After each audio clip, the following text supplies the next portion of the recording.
The Alliance of Academies was founded in October of 2020.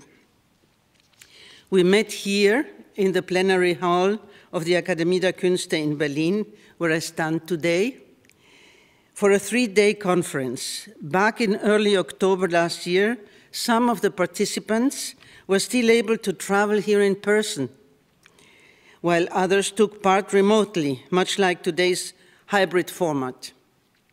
My thanks go to all members of the Alliance, which are contributing today in digital form with their statements and live feeds.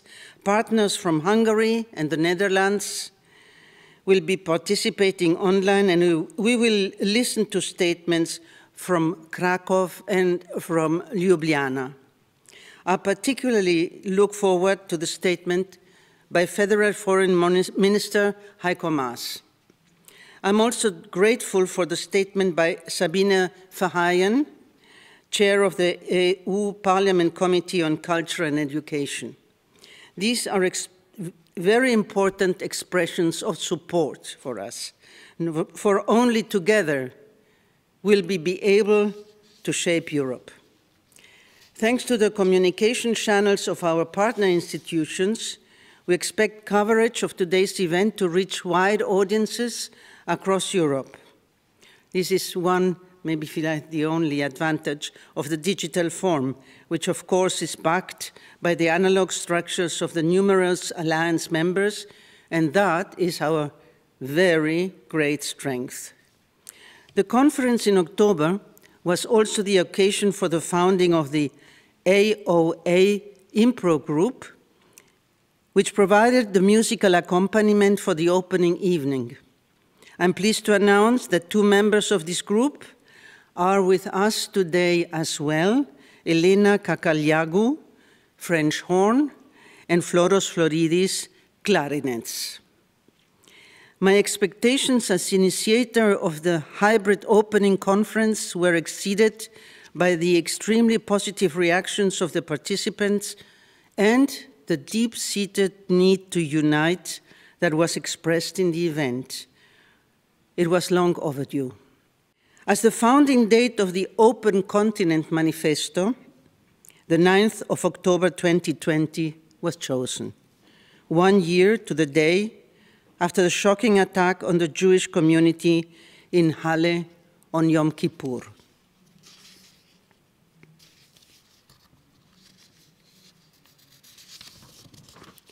This is meant as a warning to us all.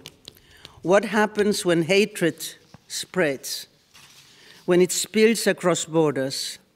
We know the devastation that racism, anti-Semitism, and xenophobia lead to. Will we succeed during our lifetime in putting a stop to international hatred and replacing it with solidarity-based action? We are here together to examine these questions. We hope that our words will help us find answers. A curtailment of freedom of expression in one member country of the European Union also amounts to an assault on democratic rights in the other European countries.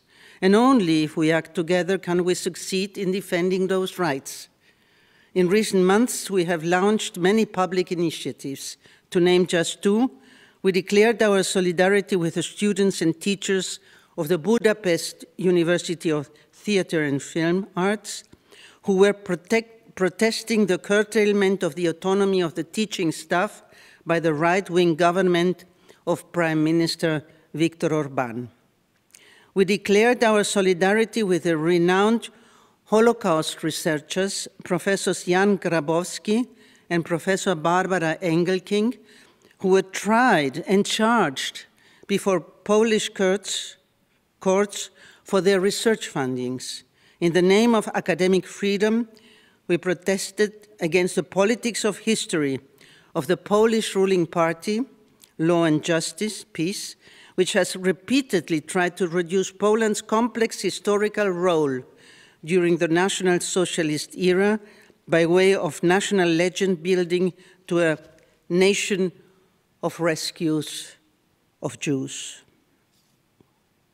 You can find our declarations of solidarity and other news from the various European partner countries on the website of the European Alliance of Academies.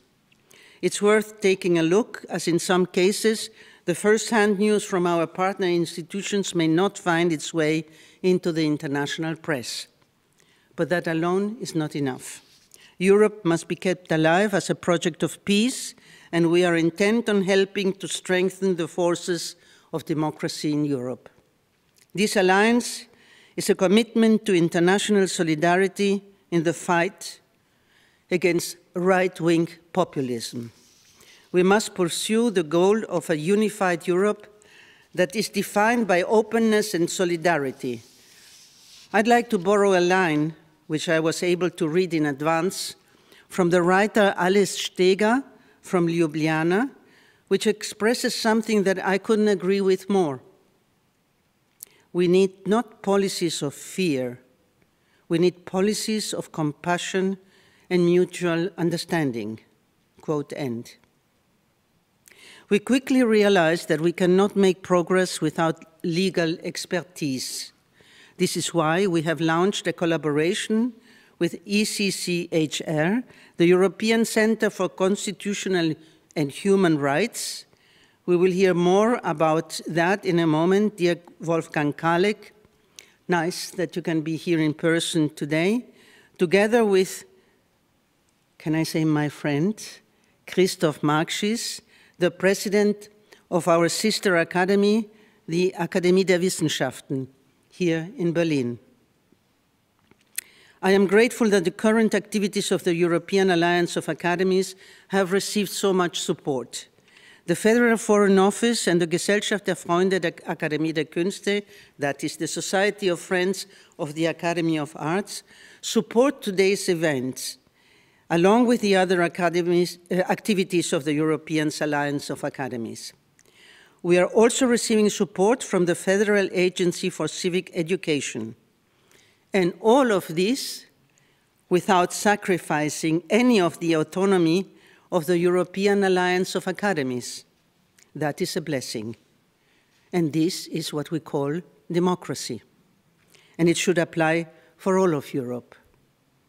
Allow me to express my gratitude to my colleagues at the Akademie der Künste, Bettina Huber, who is in charge of continuing the Alliance of Academies, Christiane Lötsch, who is its managing director, and deep thanks to my assistant, Kerstin Diekmann, who helps me in my multifaceted functions.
If one battles for something as important as artistic freedom, it's absolutely essential to have strong allies. And of course, Germany's foreign minister, Heiko Maas, is doubtlessly a very strong ally, and he has expressed his support for the alliance of the academies, and we should listen to his message.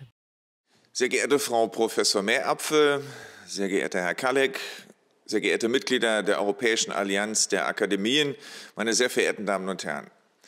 Der Friede der Welt kann nicht gewahrt werden ohne schöpferische Anstrengungen, die der Größe der Bedrohung entsprechen.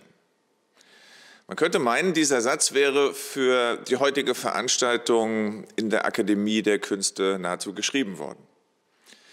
Zumindest aber liefert er die Erklärung, warum das Auswärtige Amt die Europäische Allianz der Akademien von Beginn an aus voller Überzeugung unterstützt hat. Dieser Satz, vorgetragen von Robert Schuman vor genau 71 Jahren bei der Gründung der Europäischen Gemeinschaft für Kohle und Stahl, stand am Anfang einer revolutionären Vision. Die Vielfalt Europas nicht mehr als Bedrohung oder als Auslöser nationalistischen Wettstreites zu verstehen, sondern Vielfalt in Einheit zu fördern, ja sie sogar als Bereicherung zu empfinden.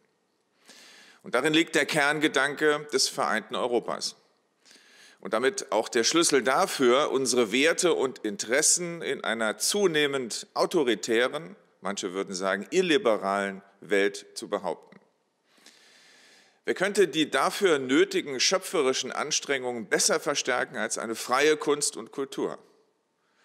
Durch sie verorten und verhandeln wir uns und unsere Werte von Freiheit, Solidarität und Demokratie immer wieder aufs Neue. Und in ihnen spiegelt sich unser Selbstverständnis als europäische Werte- und Vielfaltsgemeinschaft. Und sie mahnen uns, wenn unsere Werte in Gefahr sind. Deshalb ist die Freiheit der Kunst auch denjenigen ein Dorn im Auge, die Uniformität zum Ziel haben und dafür die Spaltung der Gesellschaft in Kauf nehmen. Ein Blick hinter die Kulissen von Querdenken und Co. genügt, um die Gefahr zu erkennen, die daraus gerade in der Pandemie erwächst. Wir müssen wachsam sein. Die Freiheit von Kultur gerät nicht erst dort in Gefahr, wo schon zensiert und verboten wird, wo Künstlerinnen und Künstler verfolgt werden. Bei uns in Europa geschieht das oft viel subtiler. Mal werden Genehmigungen oder Fördergelder gestrichen oder viel zu früh wird aus dem nötigen Streit der Meinungen ein öffentliches Mundtotmachen kritischer Stimmen. Deshalb ist Ihre Initiative, in der sich Kultureinrichtungen europaweit für die Freiheit der Kunst einsetzen und sich gegenseitig unterstützen, so wichtig. Sie kann zu einem europäischen Frühwarnsystem für die Kunstfreiheit werden. Und zwar indem sie die Alarmglocken läutet, wenn Kultur und Kulturschaffende bedroht werden. Wo sie zur Zielscheibe werden, trifft es unsere offenen Gesellschaften als Ganzes und damit unsere Idee Europas geeint in Vielfalt. Meine Damen und Herren, Kunst und Kultur schaffen Identität.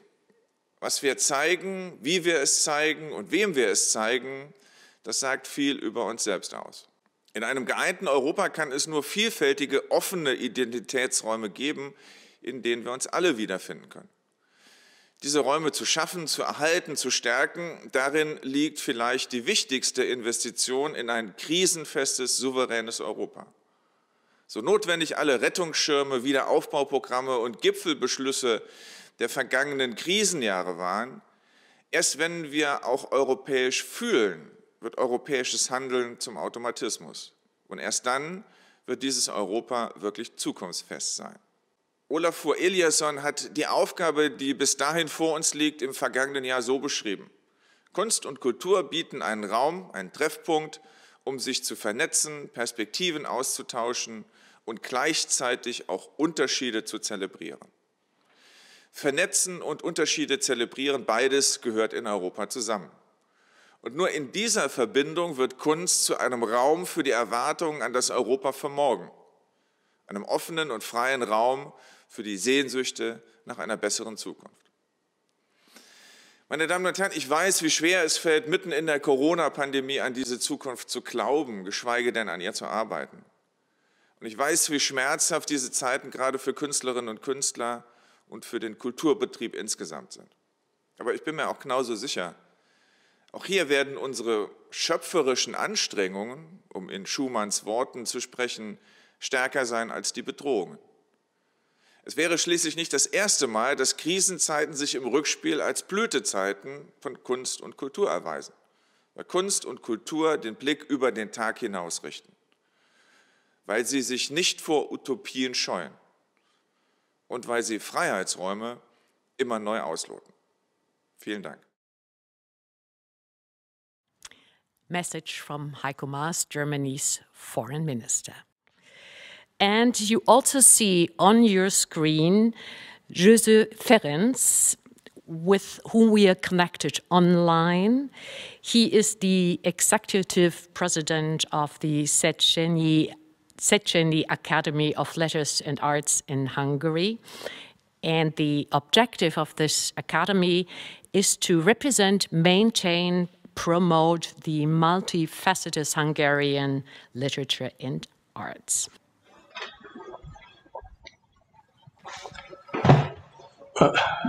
Dear President, dear participants, on behalf of the ECCHR Academy of Letters and Arts, I owe thanks to the European Alliance of Academies and in particular to the Akademie der Künste for paying so close an attention to the state of artistic freedom in certain member countries of the EU, where as a result of autocratic intervention of their governments, the independence of cultural institutions have been systematically violated.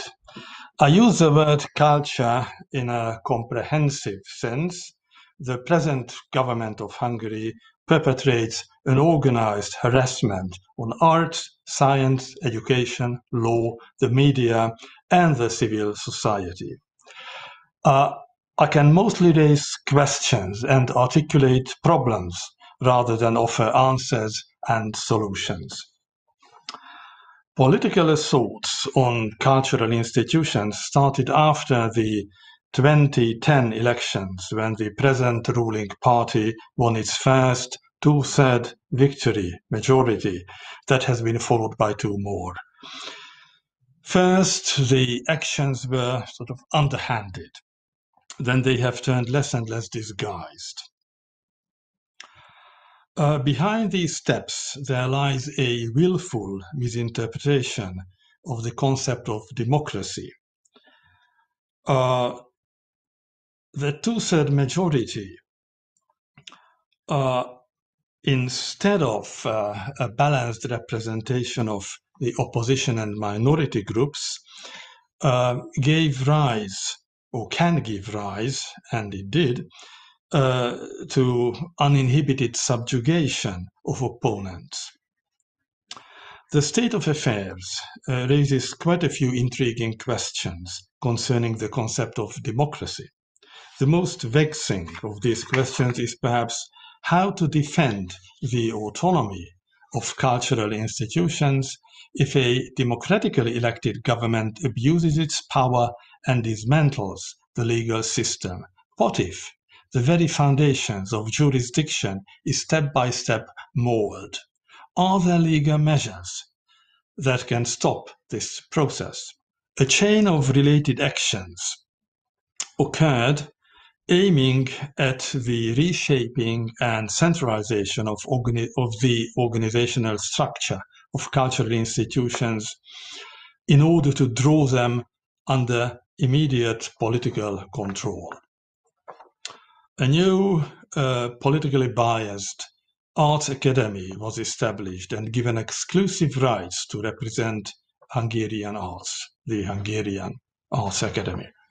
A literary museum was transformed into a cultural power center, as they call themselves. The formerly independent source of distributing public money to support publishers and individual authors was subordinated to the Ministry of Human Resources.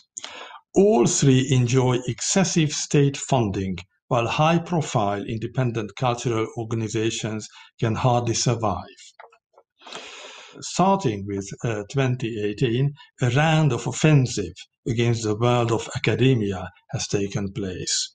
The CEU, Central European University, stigmatized as the Soros University, was ousted from Budapest.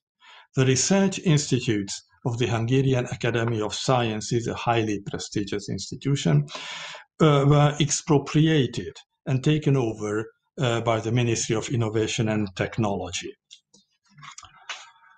A program has been launched to transform most state universities into private foundations, thus stripping them of their autonomy and all sorts of assets. Although it is cynically advertised as privatization, the concept is to extend the influence of the present political elite in case of being voted out of power. The only university that resisted and held out for the past academic term is the University of Theatre and Film Arts. Despite the considerable international expression of solidarity, the takeover could not be stopped. Most recently, a grandiose plan has been announced to build a campus for a Chinese university financed from an incredibly huge Chinese loan. Several of these actions were carried out during the state of emergency declared due to the coronavirus pandemic. There is no unified ideology in the traditional sense behind these actions, whether national, conservative, or Christian. The common denominator of all these actions is to secure power and channel EU money into the foundations of business, foundations and business owned by vassals and oligarchs. It's sort of a chameleon-like system.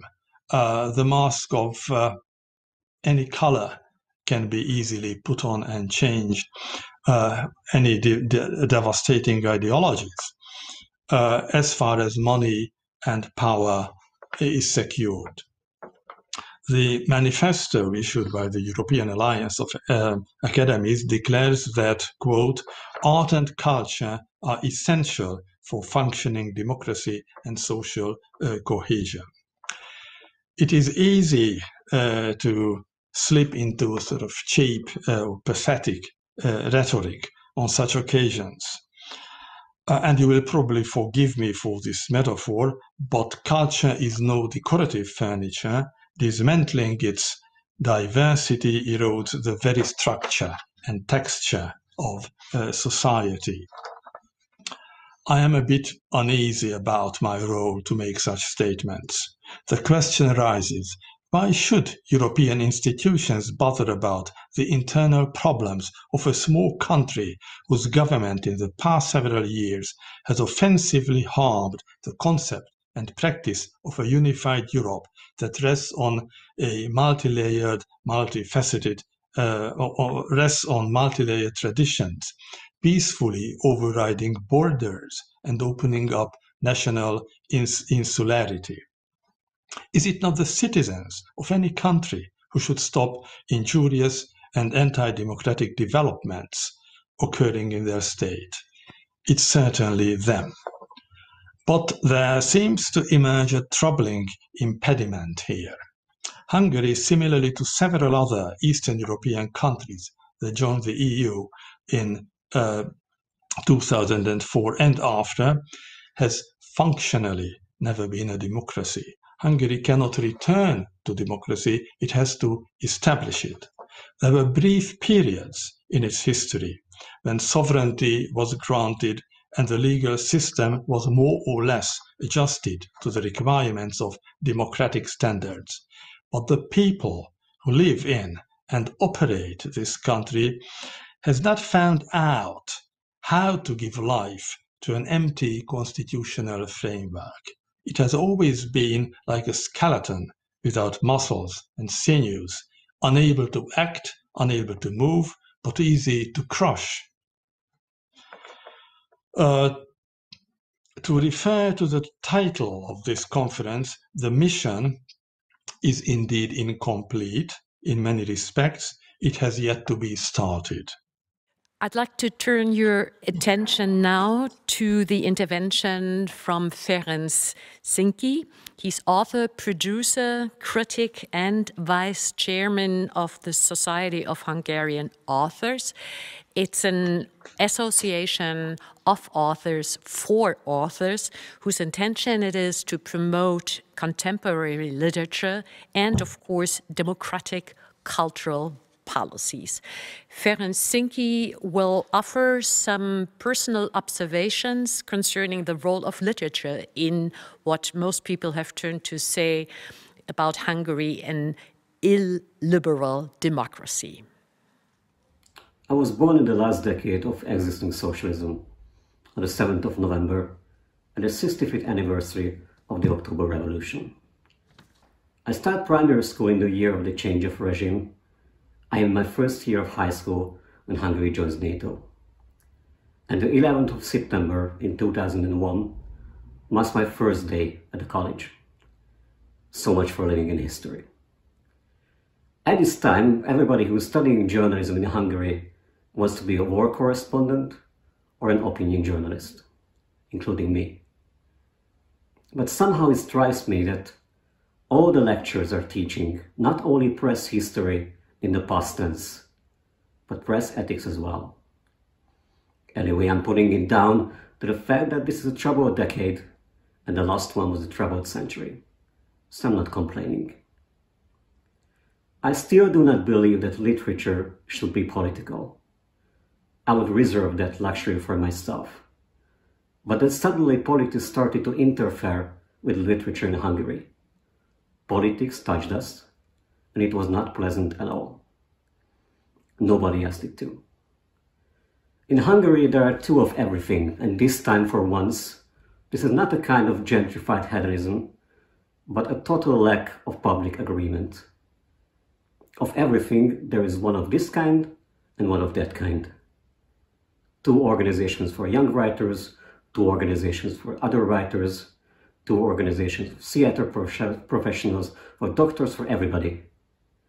An endless series of academies, foundations, non-profit companies, associations, circles, platforms, and unions. One of this kind, one of that kind. Sometimes one side is a little better off, other times the other. Lately, it has permanently been the other side. I am convinced that the so-called Christian conservative government, increasingly drifting to the far right, has built its lasting power not because it is so extremely sophisticated. Even this is the myth that is beginning to spread. The situation is much simpler. They have noticed that there is a total lack of convergence in the country, not only between the various professions, social strata, and ethnic groups, but also within them. And still, I do believe in writing good literature, not pamphlets, speeches, or posts. Because in principle, that includes everything. This is the way it is meant to be. It is in its nature. Although we have to write and read alone, once we close the book, it is with this emulation that we go out in the world and practice in social existence. While literature and art, of course, by their very nature, eternally oppositional, or so I think. They have no other choice, yet they often choose something else. What is it like today to be a writer, to work in literature, at the end of the Free Hungary's third decade? I suppose it is not very different from most of other decades, but I'm sure it is not different from being anything else or doing anything else. The intellectual bubble does not exist, or we need to leave it. We have common tests. And then I said something about the possible test of literature.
I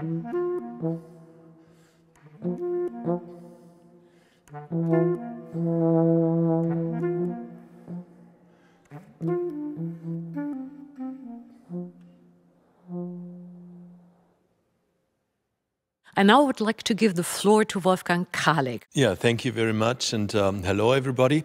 Actually, I'm talking, yes, about artistic freedom in Europe, but not only about legal actions against its violations, but legal and political actions, and that is more than the advice or the service of a lawyer or a law firm, and I come back to this. From what we heard so far, it seems that we focus only on Hungary today, but what is happening in Hungary is an expression of an overall trend, unfortunately worldwide. We're talking about seriously shrinking spaces for civil societies all over the world. And even in Europe, we have to say we have attacks against solidarity, individuals and groups with refugees. We have NGO restrictions all over Europe. We have assassinations and other attacks against journalists, not only in Malta and Slovakia, but also elsewhere. And we have to look at criminalization of Spanish rappers who sing rap songs. So we could actually go all over through Europe, but it was the choice of the alliance, the European Alliance of the Academies and the Akademie der Künste, to take Hungary as a first probe for the European Alliance of the Academies. The question was, are we able to cooperate and develop more than the typical and important protest letter? Are we achieving more than just an appeal to politicians and institutions? And that was the task, and that was the what we discussed between our friends from Hungary here in Berlin and my own organization, the European Center for Constitutional and Human Rights. And the answer is very easy. You already mentioned it. The answer is yes. We were capable to act in relative short time. We did not only write a legal opinion, which is the task, the core task of the lawyers, but we discussed several opportunities, several possibilities to not only protest, but also to take legal action against the unbearable situation for artistic freedom in Europe. And these two submissions are directed to the European Parliament, the petition committee on one hand, and the UN Special Rapporteur on the other hand.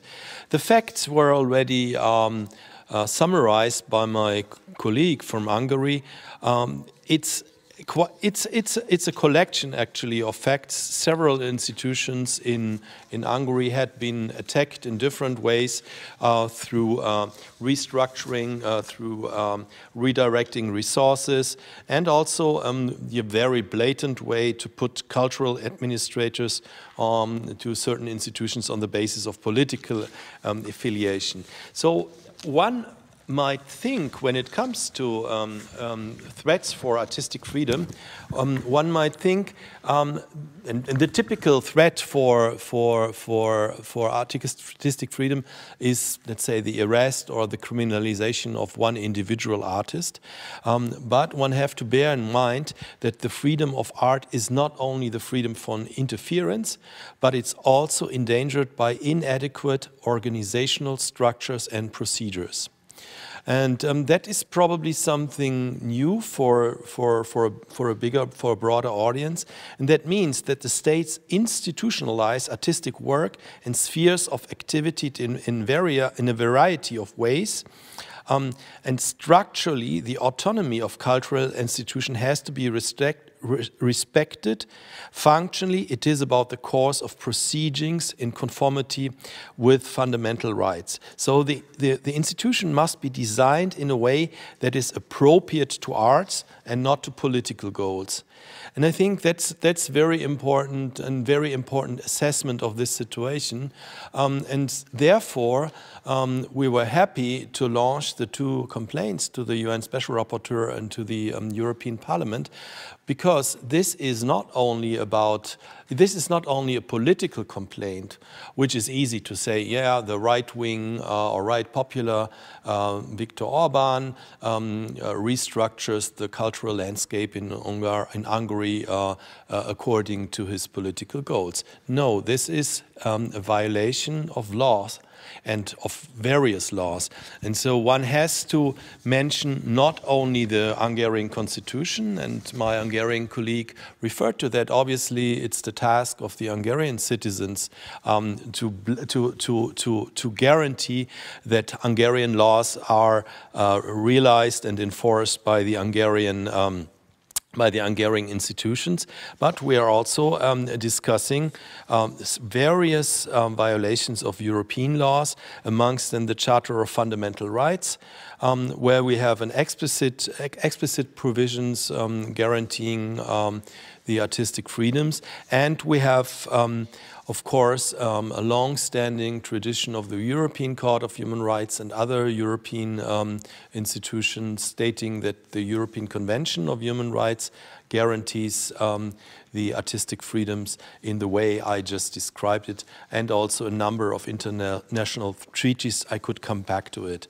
So what we had been discussing is what are the appropriate tools in this regard, and so what we try to combine is a political statement, obviously, to summarize the various threats against artistic freedoms in Hungary in the way my Hungarian colleague and we did in our written submissions is the first prerequisite. It's scandalizing, the political and administrative restructuring of the artistic landscape in Hungary, but moreover, it's calling upon legal institutions to intervene in the Hungarian situation, and that's the UN Special Rapporteur and the European Parliament.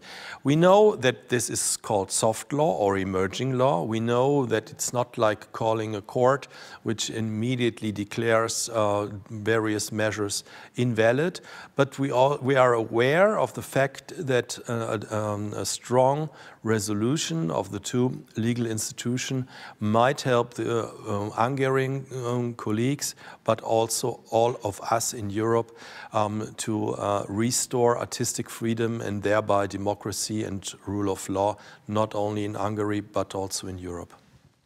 I would like Christoph Markschies to comment, to respond to what we've just heard from Wolfgang Kalek. Just to remind you, he's the president of the Berlin-Brandenburg Academy of Sciences. So what is your reaction? What is your expectation, or should we rather be a bit cautious, as Wolfgang Kalek advised us, with expectations? Hello. Before I start to comment the last remarks, I would like to answer a question our colleague Ferenc asked, why we here should act in this case. And I think when Janine Meerapfel delivered her greetings to us, we could see the Brandenburg Gate behind her. And the Brandenburg Gate, most of the Berliners, and not only the Berliners, I think most of European citizens have in mind these images of the end of January 1933 and the Nazi party marching through the Brandenburg Gate. We have all in mind that in the 20s, the newly established democratic republics in the middle of Europe, Germany, and we Germans should speak first about Germany, but also Poland and Hungary and the Czech Republic. So all the newly established democracies collapsed. And that experience of the 20th century, that disastrous experience should make us extremely careful in protecting and acting for freedom and for the preservation of democracy. That I think is the first experience, sitting here. And so what is happening in Hungary? What is happening in Poland? From Berlin, we have 30 minutes to the Polish border. We have a very short time. So we are all in one boat sitting together, and we all have to fight for democracy and for freedom for the arts and the sciences, because it's also a question of our own country. So my first impression. The second is directed to what you have said. I think one of the experiences we have learned from the struggles and the loss of the 20th century is this close connection between law and political struggle. I remember when the founders of new democracies after the Second World War, but also after the downfall of the Iron Curtain, for example, were interested to introduce constitutional courts. So to establish a quite clear legal structure to protect on different levels the freedom of speech, the human rights, the freedom of academic institutions, the freedom of arts. So it's quite clear that without protection of law and fighting for the independence of law, we cannot preserve and protect these democratic values we have all in mind when speaking about all the things in Europe you have mentioned. And these are not only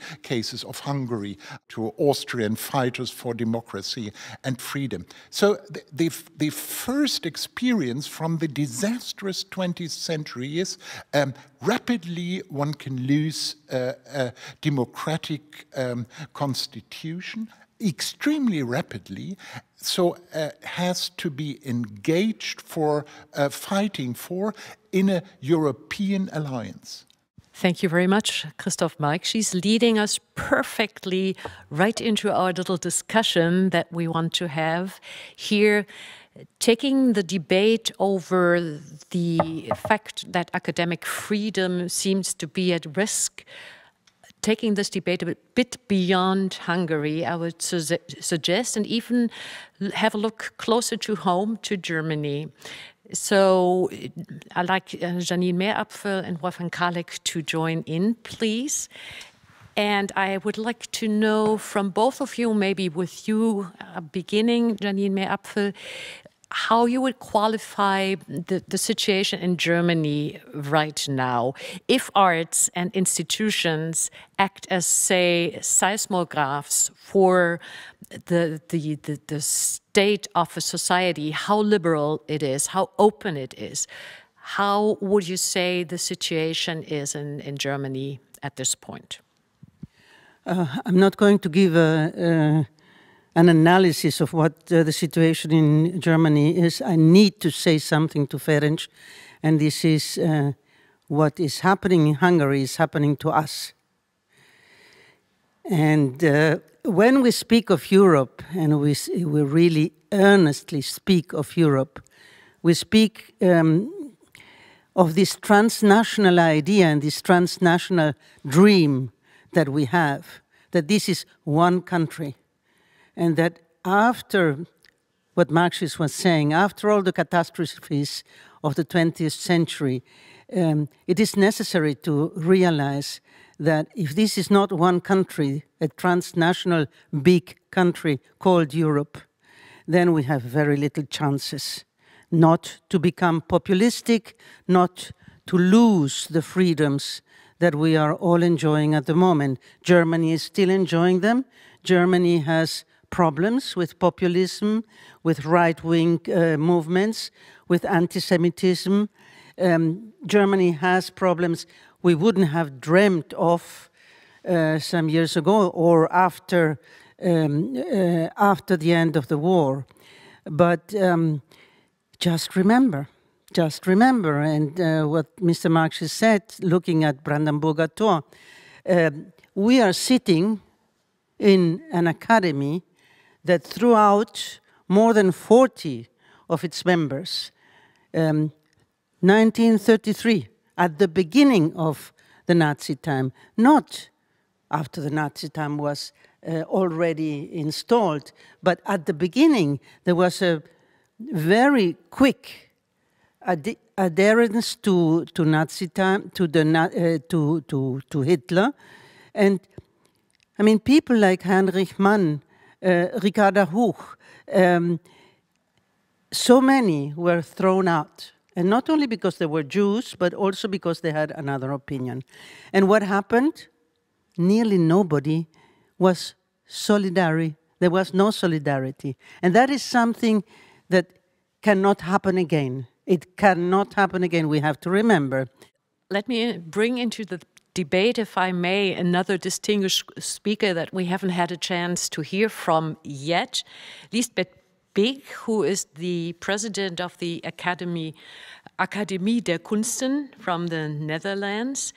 The Akademie strives to be an important voice within society to facilitate interaction between the arts and the society and between the arts themselves.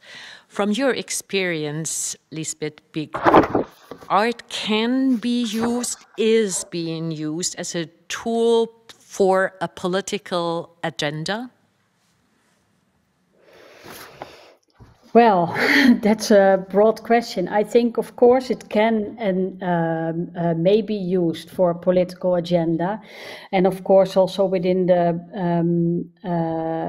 context of the Academy and the way that we are discussing in what way art can or is threatened to be instrumentalized is an issue, no, with regards to the subjects that we are talking about. So I do think that art has a role to play in society because artists are members of that society. Artists are citizens like all the others are citizens too. Even I would consider also citizens, migrants, etc., even if they don't have that legal status. So as artists, we do have a role to play there, but we are not probably the ones that are changing society. I think people do. No, art doesn't change society. People do that. No, but we can sort of help establish stories and interactions, etc., that unfold the complexity of the world. What can you tell us about the situation for artists, for the arts in the Netherlands right now? Because we do have a strong populist movement, Wilders movement in the Netherlands. And so it'd be interesting how this affects your work and the work of your colleagues.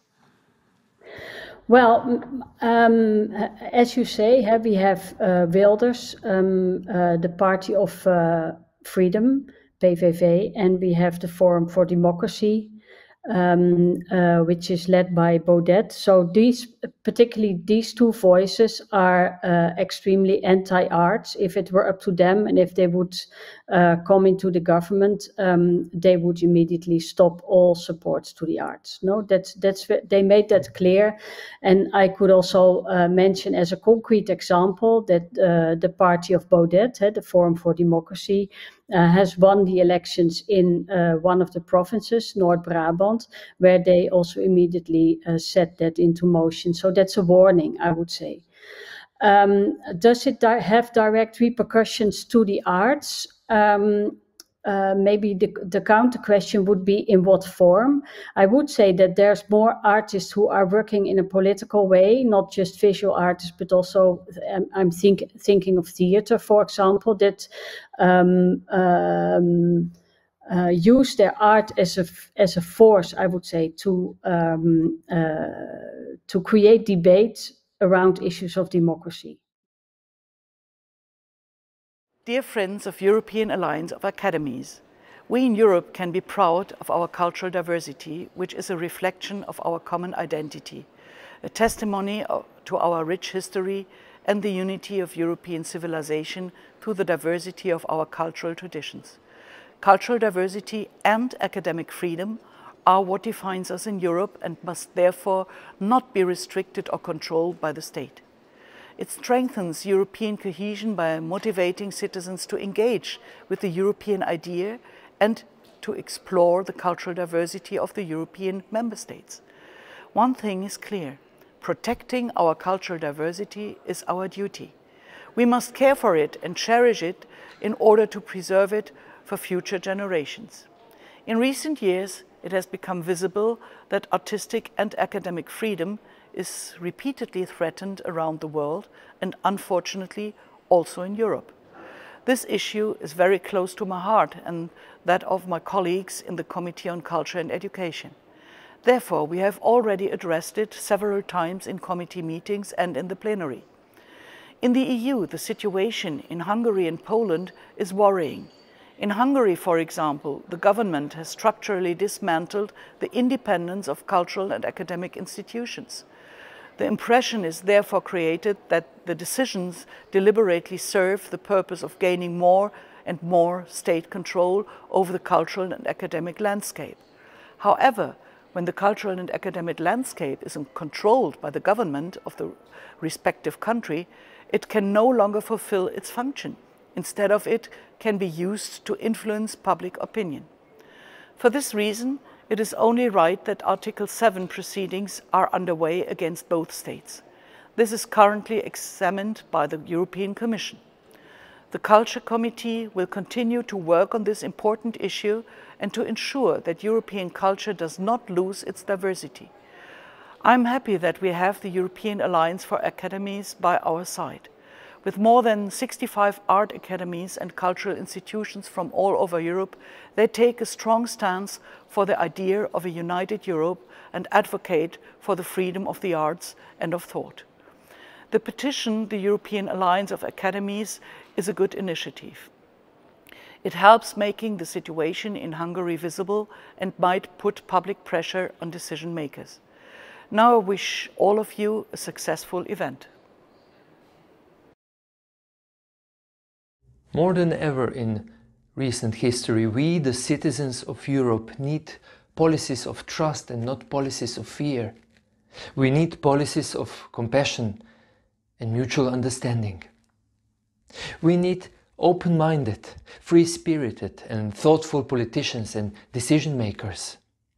We need politicians who are willing to bear the risk of doing the most difficult thing, creating spaces of personal and artistic freedom, spaces of free speech, dialogue and tolerance. We need politicians of trust and artists who create in freedom, not for their sake, but for the sake of all of us. We all know this. But nevertheless, increasingly the space of artistic freedom is shrinking in Europe. The policies are becoming more and more ruthless. Protests arise. And politicians are thinking that with silencing their messengers, they will eliminate their message. We all know it's short-lived and extremely destructive to our societies. With every attempt to silence their critics, their artists, their free spirits, their messengers. The only thing the politicians of fear will eliminate is people's trust in them.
There's another aspect we should be touching upon. There's no communication, no cooperation, no networking possible without the digital sphere. This has been the case for some time, and of course artists know it and they act accordingly.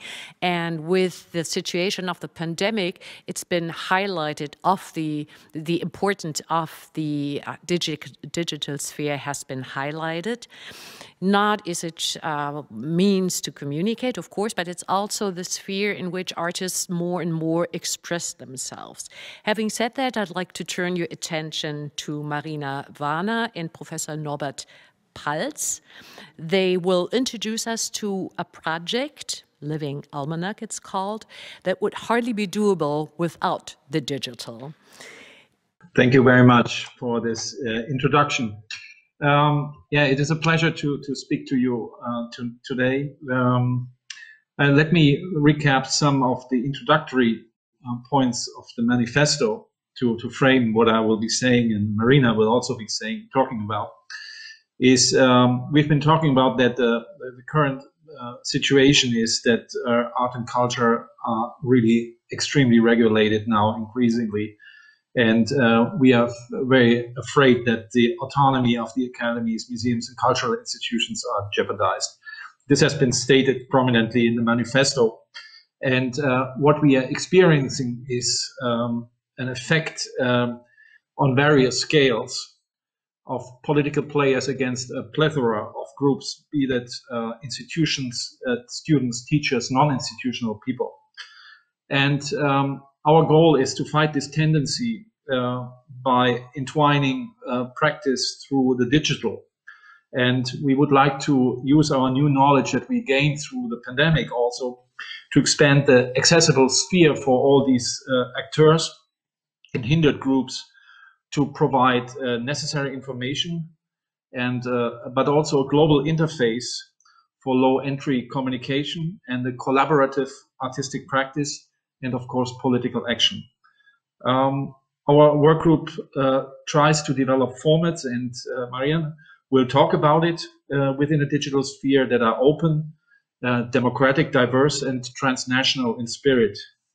We would like to also stress that the access should be of a low and simple technological level and should not compromise the safety of the participants that we would like to engage with. And it is also not based on a formal affiliation to any institution, but based on an intrinsic interest or need to conduct these artistic discussions and practices. And we would like to expand the sphere of action beyond the video conferencing that we all got so acquainted to, but a broader sphere which really also takes into focus an artistic production, because we think that through the entwining of these different actions through the digital, it will be very hard to dismantle it again, so it becomes a blended spatial, corporal, and material action that we would like to foster. And I think this is an interesting thought also through a shared artistic authorship to open new passages for a collective work. And this idea of a blended authorship and a distributed data storage that comes across, that comes along with it, should also be protective for all the participants. And it is our goal that through this we will fight back against discrimination and tighten the relationships between the different European countries and pave the way for a new way of artistic productions and relations also after the crisis. And having said this, I'm very happy that Marina will also talk about the project that we have started to work on. And maybe you can expand on this and give it a bit more life to what I've said now. Thank you. Thank you very much. And I'm really honored, and I feel your encouragement and enthusiasm has been a great point, a big beam of light in our rather difficult days. So this living almanac, we have it in our power to begin the world over again. What Tom Paine declared at an earlier great turning point in history. Are we in a comparable moment now? Can we find a way to learn from what has been happening, from our shared danger, isolation, rising hostilities, and other grave problems? Can we seize the moment to imagine different ways of living and flourishing, of working together and building a world in which freedom, justice, equality, and creativity can flourish, can breathe? We must seize the chance to rethink the systems that we live by, and younger generations deserve an opportunity to envisage the better world they long for. Demands to tell alternative stories, to redress the injustices of the past, and reconfigure and expand public spaces are likewise making themselves heard. With my colleague Isabel Armstrong, I would like to propose that we draw on the resources of imagination, art, literature, and music, and ask individuals to take part in creating a living almanac composed of exchanges, dreams, hopes, and imaginings. Stories in all media, shared at a critical time, can enhance a sense of value for individuals and contribute to fellow feeling while respecting difference. This work is not intended as an easy panacea for suffering, but we do believe that storytelling releases people's imagination and enables them to find a voice and claim a language of their own and model what might be rather than what is. Let me describe a little more what an almanac is. It's a compilation of stuff, distinguished by two important features. First, a kind of timekeeping, with knowledge and stories attached to every day, and perhaps every night too. These narratives have historically been factual. Weather forecasts, farmers' guidelines, and charts of weights and measures, for example. But alongside fantasy, horoscopes, and prophecies, holy days, holidays, which are based on saints' lives, often miraculous and extremely far-fetched. Secondly, an almanac is proleptic, not retrospective. It isn't a journal of what has happened, but of the year ahead. It builds on experience of the past to anticipate what might lie in store and equip the reader with means to meet it and forestall it. Its text is attached to now and to the future. This is important for us today as we try to reimagine ways of existing in the Anthropocene during the pandemic, climate change, and other serious threats. The history of almanacs shows how the form has been adopted by many artists over time.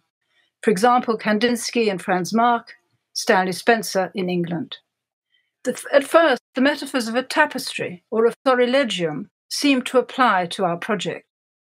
The concept of an almanac was suggested by Christopher Gansing at one of the meetings of the Alliance, based on a project at Transmediale in Berlin. This has thematic strands, which is an interesting thought that we might pick up. Now, the proposal doesn't claim to be a solution, but an expression of cooperative creativity. Such a living almanac in different media will convey participants' experiences, but the prime aim is not only to record memories, as in an archive, such as the AIDS quilt. This is a memorial and an elegy, but it also is beyond what has occurred to what might happen and what could be brought about. In this respect, it more closely resembles projects such as the Kabakov's Ship of Tolerance, which circulated the world, and the sales were made by children in every country. The process of gathering the material would involve workshops in situ across Europe and would be uploaded gradually onto the shared digital platform. The materials would exist in reality as artifacts, but would have a digital presence in the collaborative work. The work would be made by intergenerational groups gathering together to share their ideas and stories in local hubs, such as public libraries, sports centres, village halls, maybe upper rooms and bars and pubs, and post-COVID empty premises on high streets, which are very, very numerous in London today. There we would create together an interactive document of poems, songs, photographs, drawings, letters, imagined worlds. During a pilot study, the project could take place on regular days over 4 weeks. There are some comparative models. This picture, for example, shows the artist Adam Dant's map of Londoners' dreams. And the Giocherenda workshop in Sicily, who have collaborated many times with the project Stories in Transit, have been making maps of their own experience of the city of Palermo. The poet Kai Miller has observed that we are an insufficiently imagined people. His we refers to the specific history of immigration to Britain from the Caribbean, but his words apply more generally. Groups engaged in these creative activities would deepen the bonds that connect us in all our diversity. Above all, a living almanac would be liberating and enabling, a source of the joy that comes from assembly and expression, effervescent collectivity. It would create a space for groups to share and reimagine their lives and move towards that state of becoming a sufficiently imagined people. Thank you. Thank you very much, Marina Warner and Professor Norbert Paltz. Last but absolutely not least, to wrap up the whole event of today, we'll get an input from Marion Döring. These past 15 months have challenged the world, our societies, and each individual in an unknown way.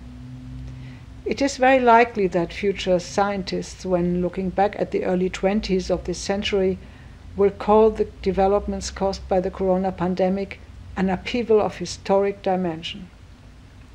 We can't look back at it yet. We are still in the eye of the storm, and the longer the storm is blowing, the more we are getting a notion of the dimension of the aftermath we will have to deal with in many ways and for many years to come. But we must look forward, and although it is obvious that culture is vital in the healing process, we must be prepared that we will have to fight for its role and its importance to be acknowledged, because we have learned in this corona pandemic that culture is not on the priority lists of our governments. If we, the cultural players, are not prepared to take on our responsibility actively and with persistence, we risk to wait for an eternity for something to change. And we can't wait, because much is at stake, especially for the young generation, for the children and the young grown-ups who are sacrificing right now an essential period of their lives, their years of learning, searching, experimenting, and discovering. This damage can only be repaired in a unique and united effort of culture and the politics. Developing concepts for saving the future of this generation being deprived of social company and the freedom of move must become an immediate task on the agenda not only of the European Alliance of Academies, but of all cultural and political levels. Dear friends and dear companions all across Europe, despite being separated through so many kilometers and so many technological machines, we do find ways to further the exchange, to shape Europe, and also to invent new worlds. Thank you. Thank you all for participating into this event and listening also to these intensive talks. Finally, I would like to, where is the camera? Here is the camera, so I look there.